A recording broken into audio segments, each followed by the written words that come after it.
সাফল্য ডিগ্রিতে নেই, সাফল্য আছে জ্ঞানে, সাফল্য আছে স্কিলে, সাফল্য আছে শেখার আগ্রহে। 3 ইডিয়টস মুভিতে র্যাঞ্চো একটা কথা বলেছিল, এক্সেলেন্স কে পিছে ভাগো, সাকসেস ঝাঁক মার কে পিছে আয়েগি।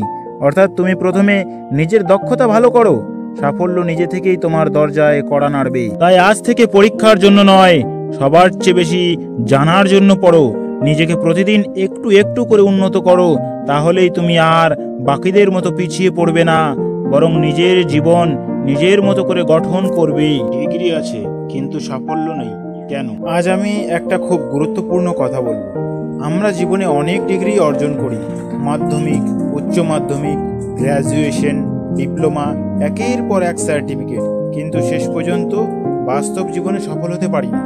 চাকরির পরীক্ষা দেই, কম্পিটিটিভ এক্সাম দেই, তবুও আমরা পিছিয়ে পড়ি। কেন জানো? কারণ ছোটবেলা থেকেই আমাদের মাথায় একটাই সিস্টেম ঢুকিয়ে দেওয়া হয়েছে, শুধু পরীক্ষায় পাশ করো, পাশ করলেই জীবন ঠিক হয়ে যাবে। আর আমরা সেটাই ধরে নিয়েছি।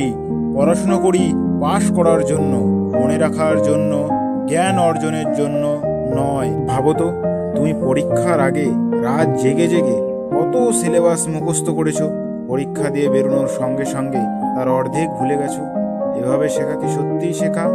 এই কথাটাই অসাধারণভাবে দেখানো হয়েছে 3 ইডিয়টস মুভিতে। 3 ইডিয়টস মুভিটাতে একটা দৃশ্য আছে, ফারহান আর রাজু রাত জেগে নোট মুখস্থ করছে। পরীক্ষা আগে তারা শুধু একটাই লক্ষ্য দেখে, এটা মুখস্থ করো, না হলে পাস করবে না। তাদের পড়া ছিল প্রেশারের জন্য, অভ্যাসের জন্য নয়, শেখার জন্য নয়। সেদিন তারা পাস করেছে, কিন্তু জ্ঞান কি অর্জন করেছে? না, কারণ যে জিনিস চাপ নিয়ে শেখা যায় সেটা পরীক্ষার শেষে ভুলে যায়। কিন্তু অন্যদিকে র্যাঞ্চো, যে পড়াশুনো করতো শেখার জন্য, ইন্টারেস্টের জন্য, সে সারাক্ষণ প্রশ্ন করত, ওয়াই, এটা কিভাবে কাজ করে, এটা না শিখলে আমার ক্ষতি কি? সে ডিগ্রি পাওয়ার জন্য পড়েনি, সে জ্ঞান গড়েছে নিজের দক্ষতা বাড়ানোর জন্য, আর তাই সে এগিয়ে গেছে। আমাদের সমস্যা কোথায়? আমরা ডিগ্রি নিতে চাই কিন্তু স্কিল তৈরি করতে চাই না। আমরা পাস করতে চাই কিন্তু সমস্যা সমাধান করতে চাই না। আমরা মুখস্থ করতে চাই কিন্তু বুঝতে চাই না। আর তাই যখন চাকরির পরীক্ষা আসে, যখন কম্পিটিটিভ এক্সাম আসে, যেখানে concept, logic, reasoning, real knowledge চাওয়া হয়, তখন আমরা পিছিয়ে পড়ি। কারণ বাস্তবের মাঠে মুখস্থ পড়া কখনোই কাজে লাগে না। তাহলে সমাধান কি? 1. শেখার প্রতি ভালোবাসা তৈরি করো। যে বিষয়টা পড়ছো সেটা কেন দরকার সেটা বুঝে শেখো। 2. কনসেপ্ট ক্লিয়ার করো, মুখস্থ করা নয়, বোঝা দরকার। 3.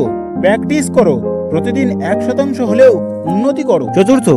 নিজের শক্তি চেনো, সবাই একইভাবে শেখে না, নিজের শেখার পদ্ধতি খুঁজে নাও। 5.